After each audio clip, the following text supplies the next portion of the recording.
يعد مشروع موائد الأيتام سنة حميدة اتخذتها جمعية جزائر الخير من كل سنة في شهر رمضان، حيث قام المكتب الولائي بولاية بركة المنتدبة بمأدبة إفطار على شرف الأيتام. قل هو من عند أنفسكم إن الله على كل شيء قدير. الله أكبر. الله سمع الله لمن حمده. الله الذي أنزل فيه القرآن هدى للناس. هؤلاء الأيتام يحسون بالسرور ويحسون بالسعادة ويحسون بالأمان لما نرعاهم به من عون.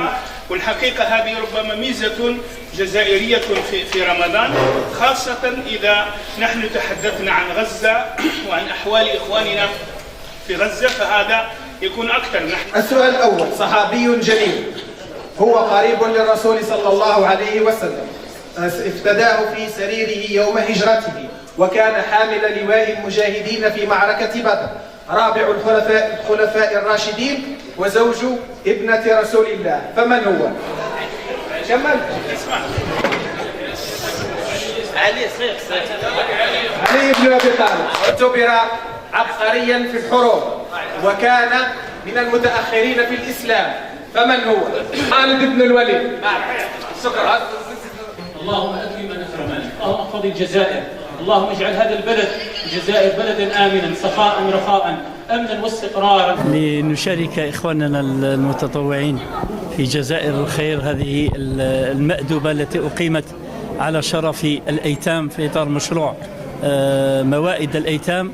هذا التقليد الذي دأبت عليه جزائر الخير لإسعاد الأطفال الأيتام، ونحن نستقبل العيد إن شاء الله تعالى، والسرور والبسمة والسعادة على وجوه أبنائنا. كما نسأل الله عز وجل أن يعيد البسمة والسرور إلى أطفالنا في غزة، حيث نستضيف بعض الأيتام ليتم تكريمهم في هذه المائدة، وهو مشروع من المشاريع جمعية جزائر الخير.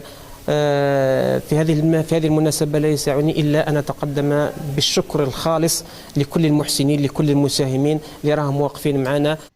تخلل هذا الإفطار الرمضاني تلاوة قرآنية عطرة ومسابقة دينية تم فيها تكريم الأيتام بمبالغ مالية بمناسبة عيد الفطر.